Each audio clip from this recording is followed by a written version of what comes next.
Hello and welcome to Weather on the Go, all your weather coverage. Good Wednesday morning, everybody, or actually Wednesday afternoon, rather. Thanks for all the subscribers out there. I do appreciate it here, and I'm trying to get to 100 by the end of this week, or even the end of next week. So I do appreciate you helping me out, and do continue subscribing to my channel here to catch the latest forecast updates. Now, in today's video, I'll be looking at the significant tornado outbreak here likely to unfold this afternoon and evening across the deep south and Tennessee and Ohio valleys. I'll also look ahead to tomorrow's risk here for severe weather across the east coast and look ahead here the next week or two here down the pipe here as we head toward the end of April here, the kind of the weather pattern for that as well. Now, welcome here, everybody, and I have a moderate, the Storm Prediction Center has a moderate risk of severe weather here across portions of eastern Arkansas, north central portions here, and northwestern Mississippi, northeastern portions of Louisiana, far southern Illinois, the foothills here of southeastern Missouri, western Kentucky, and western Tennessee here as we head into this afternoon, with an enhanced risk here surrounding that as well into middle Tennessee, getting up into portions of south central Illinois, southern portions of Indiana, getting down here into north central Louisiana, and much of the Mississippi and Arkansas as well, with a marginal and slight risk here surrounding that, with the marginal risk going all the way up here in northern Michigan, northeast Wisconsin, and portions of far eastern Iowa. Now, we do have a significant hatched 10 and 15% tornado risk as we head into the afternoon hours here, especially centered on the Mississippi River area around the Memphis area, getting down toward Jackson, Tennessee, Jackson, Mississippi, getting over right on the Little Rock area and points east, and getting up toward Carbondale, Illinois. So do got to watch this area here for some explosive thunderstorm development and some potentially strong, violent, and intense long-track tornadoes as we head into late this afternoon. The Storm Prediction Center has in their recent update did state that an intense EF3 plus tornado is possible in some of these areas, especially in this 15% hatched risk area and even in this 10% hatched risk area here as well. And then here, the Storm Prediction Center does have another 30% and 45% risk zone of hatched wind with wind gusts that could be 75 miles per hour of hurricane force gusts or greater of 75 miles per hour. So some very strong wind gusts across this area. This does cover areas of Carbondale, Paducah, getting up toward Henryville and Indiana, maybe towards the Louisville area, getting down toward Nashville, Memphis, Jackson, Tennessee, getting down toward Jackson, Mississippi, Tupelo, and getting down here maybe just north and east of the Shreveport area, Little Rock here, Jonesboro, portions of the Jonesboro area here that's gotten hit by a tornado here within the last couple of years. You are also under that wind risk as well as that tornado risk. And then here a hatched 15 and 30% here hail risk with hail of 2 inches or larger in diameter with those supercell thunderstorms here as we head into eastern portions of Arkansas, western portions here of Mississippi, north central and northeast Louisiana, and western Tennessee, as well as far southeastern portions here around the foothills, the Ozark foothills here into Missouri, with a general hail risk here surrounding that of about a 15% and 5% hail risk getting up toward Green Bay, Wisconsin, Lansing, Michigan, Chicago, Illinois, Indianapolis, and getting over here into western portions of Ohio, and a little bit of a hail risk here up into New York State, getting down into central and eastern Pennsylvania as well, with a little bit of some stronger storm activity here today. Then tomorrow's risk, here the Storm Prediction Center's Day 2 categorical outlook shows a marginal risk of severe weather stretching from eastern New York State up towards,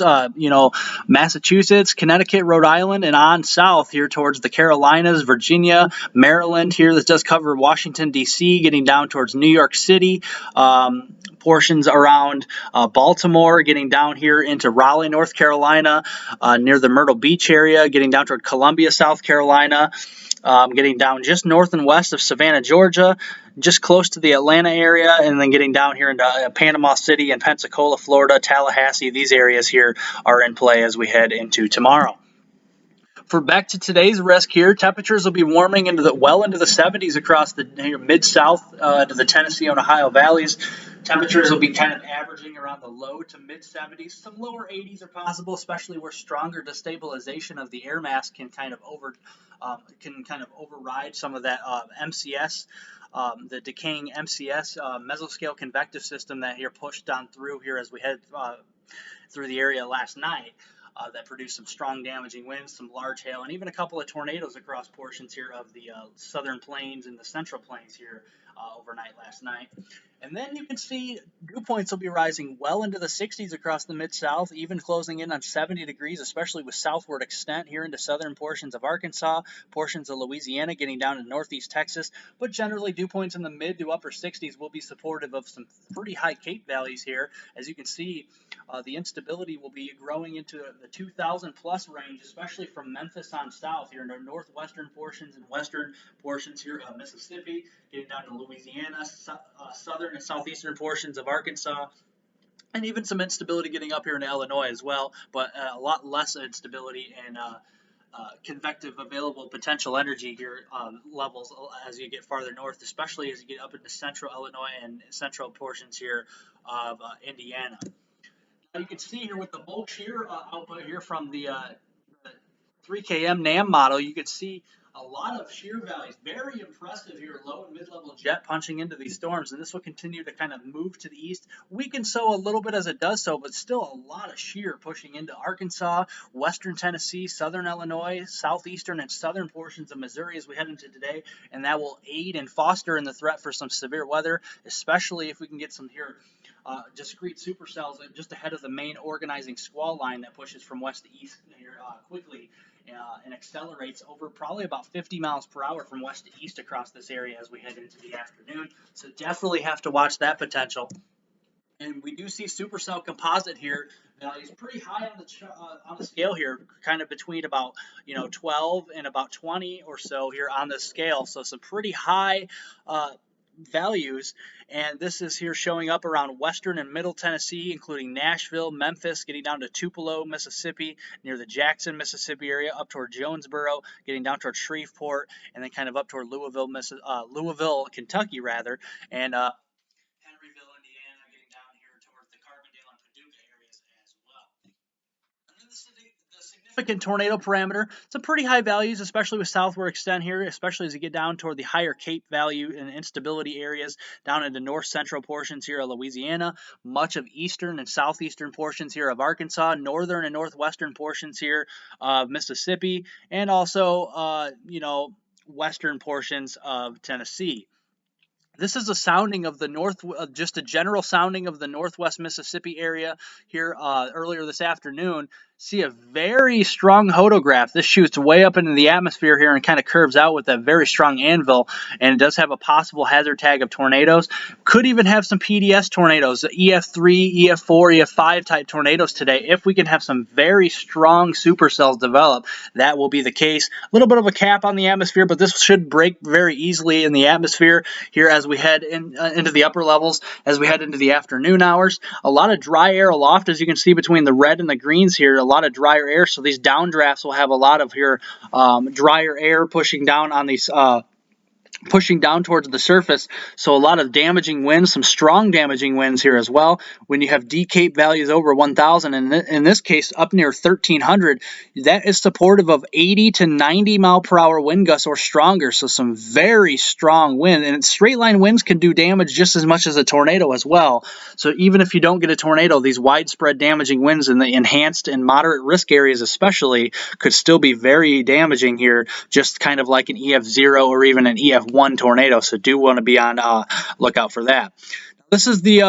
reflectivity here of today of how this may look on the radar here as we head into the afternoon. Kind of a squall line developing, or a QLCS line here across portions here of southeastern Missouri, northwestern and central Arkansas, getting kind of nosing its way down into far southeastern portions of Oklahoma, northeast Texas towards Texarkana, west of Little Rock. But ahead of this line,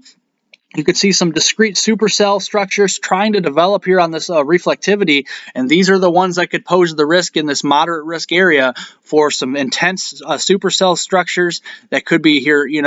very large hail producers, very strong wind producers of hurricane force winds or stronger, and also here those intense tornadoes as well, EF2s, EF3s, and stronger. So you got to watch that, especially if you live in Memphis, down towards Tupelo, Mississippi, Jackson, Mississippi, down towards Shreveport, and then into western Tennessee around here, Jackson, Tennessee, getting towards the Nashville area, getting up toward Paducah. Got to watch these areas, even Carbondale, Illinois. Got to watch these areas for the potential of some intense weather later with intense tornadoes here, definitely likely. And then this kind of will get, these storms will kind of ingest into the squall line or the QLCS line as it kind of overrides those supercells as we head late into the day, into the evening hours, and it'll become one huge squall line or QLCS with some Boeing structures embedded in it, and maybe some kinks along the line. There could be tornadoes here embedded within the line here as we head into the afternoon hours, and then it'll start to gradually weaken with maybe a secondary line of some low-top convection or thunderstorm activity here behind that into the early evening into the mid-evening hours before it comes to an end. Now looking at this farther to the south here, that squall line will be organizing some supercell storms ahead of the line is definitely likely, and then that line will kind of eat up all those supercell storms as it accelerates to the east here, and this will continue to propagate eastward very quickly here into portions of Alabama, Mississippi, Louisiana, and this will kind of pose the risk of mainly dominant damaging wind, large hail risk, with some embedded tornadoes still possible here, especially here with the warm, moist air off the Gulf of Mexico here feeding into these storms, and a little bit of that wind shear here as well, pushing in with that trough here to the west. These storms will continue to move here from west to east before gradually diminishing as we head into late this evening across the deep south. Now, tomorrow's risk, we do have a marginal risk in this area. Temperatures will be rising well into the 70s, maybe some 80-degree readings here across eastern portions of the Carolinas, far eastern portions here of Virginia, getting down to southeastern Georgia. Dew points will be rising well into the 60s, low to mid 60 dew points here, and that will be supportive of some lower to moderate Cape values here around 1,000 to locally potentially 1,800 joules per kilogram, and that'll be enough fuel with this wind shear coming in. Especially with northward extent. As you get up here into the northern extent here of this marginal risk zone, it'll be more of a high shear, low cape environment. And then as you get down here into the Carolinas and Georgia, it'll be more of a low shear, higher cape environment here somewhat. So kind of a mix of two worlds, if you will, here across these areas with regards to the severe weather potential tomorrow. I'm not looking for too much of an upgrade of maybe a slight risk zone, a small slight risk here across the Carolinas tomorrow potentially.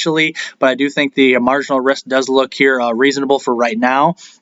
We'll see how that works out. Supercell composite values, a little higher values up into portions of southern New York State, kind of portions of eastern Pennsylvania into New Jersey, not really showing up too much here in the Carolinas, and same with the significant tornado parameter really anywhere here, not showing anything too significant. Maybe some values up here in the southern portions of New York State, eastern Pennsylvania, but those values are very low, and so I don't really see a setup tomorrow that here really hones in on the prospects of any, big tornado outbreaks or anything like that. Mainly a marginal severe wind and damaging hail risk here as we head into tomorrow. So this is how it'll work on the reflectivity. Kind of a very narrow squall line here will be coming through the New York City area, getting down toward Baltimore, getting down toward Washington D.C. with time, and then storms will kind of backbuild down this line a little bit through the afternoon with some scattered convection here. Into the outer banks here of the Carolinas and Virginia, and this will kind of walk itself out and put an end to the severe weather threat here this week, which would be a very busy week as we head through Friday. This is going to go through Friday here morning before these storms do move on out here, and that'll put an end to the very big severe weather event we've had all week across the country. Now, looking at the day one excessive rainfall outlook from the Weather Prediction Center, a slight risk zone of flash flooding of 10 to 20% here across much of the mid-south into the Ohio Valley, down into the deep south here as well, the Dixie Alley region. This does cover here most of the state of Arkansas, the entire state of Mississippi, eastern portions here of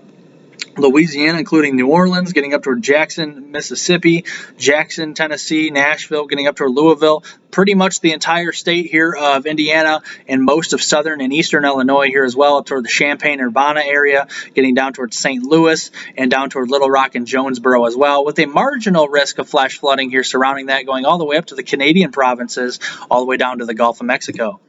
And then some small areas of some flash flooding across the northeast as we head into tomorrow, and then down into the south of the Florida Panhandle into southern portions of Alabama here as we head into tomorrow as well. Now, looking at the 6 to 10 day temperature outlook from the Climate Prediction Center, some below normal temperatures are likely across the Ohio Valley into the upper Midwest and Northeast here, but with this trough continuing to dig down and push to the east. Another ridge developing across the Four Corners region here as we head into the middle of next week, and that will provide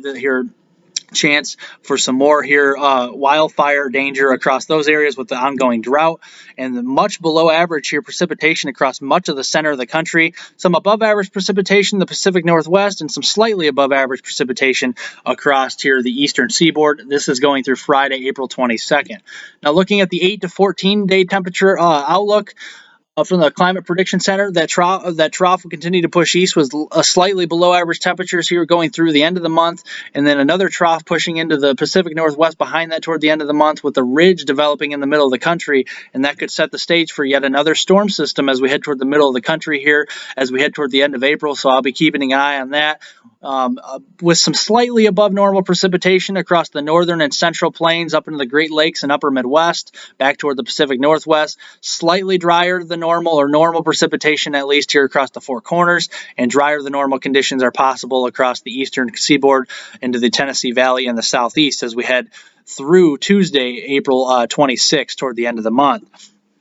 Now, you can see this trough here as we head towards the weekend here, continuing to push off to the east, that ridge starting to reestablish itself across the Four Corners, and that'll continue to kind of move slowly from west to east. A lot of below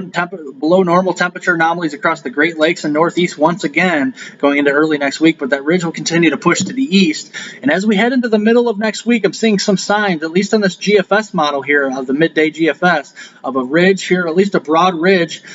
starting to develop across the central and southern plains, and then another smaller trough trying to develop here across the portions of the northern plains, and that may be enough for another storm system to develop. The GFS actually has a low pressure system here up into the northern plains with another cold front diving down to the north from the northwest to the southeast. Could provide some thunderstorm activity in somewhere in the center of the country here. It's still too far out, but it may drag a cold front down here across portions of the central and southern plains and the Midwest here as we head toward the middle of end of next week. And this will continue here with another trough here pushing into the northeast, and then another ridge developing here toward the middle of the country as we head toward the end of the month. So you can see here, this is going into the middle of next week. Some moisture return ahead of this low pressure system, and a little bit of a dry line there developing potentially here. Does show some promise for some stronger thunderstorm activity, especially with these dew points well into the 60s to near 70 across the mid and deep south, central and southern plains. And there is some surface-based CAPE showing up here on the GFS this far out. This is pretty far out. This is around a week out or so from today. So here we'll keep an eye on this here as we head towards the next few days or so toward the weekend to see if this changes. But you can definitely see some CAPE values approaching 1,000, 1,500, especially across east central Texas, portions of southern Arkansas and Mississippi. This could go here farther north or farther south or be non-existent here by next week. I just kind of wanted to show you the general picture of things as we head into next week. And the lapse rates are there as well, kind of intersecting with that, that surface-based CAPE. And then you have a little bit of shear down there as well, kind of approaching 50 knots into east central Texas. So I do expect with this new cold front, and potentially if this trough here does develop into the middle of next week, some severe weather potential. Now, the magnitude and extent of the severe weather is very unknown at this point here. This is very preliminary here looking at these models, but I do expect some severe weather somewhere in the central, southern plains and into the middle and lower Mississippi Valley and lower Missouri Valley as we head into the middle and end of next week here across across these areas, and it's also showing some supercell composite here across the central and southern plains as well. So do be sure to like my video here and to leave any of your questions and comments below, and do remember to subscribe to my channel here. I do always appreciate that here. And I'm trying to get to 100, like I said, toward the end of next week, so I would greatly appreciate that. So thank you for subscribing and liking my video, and I'll catch you on the next one here. Have a happy Wednesday, everybody.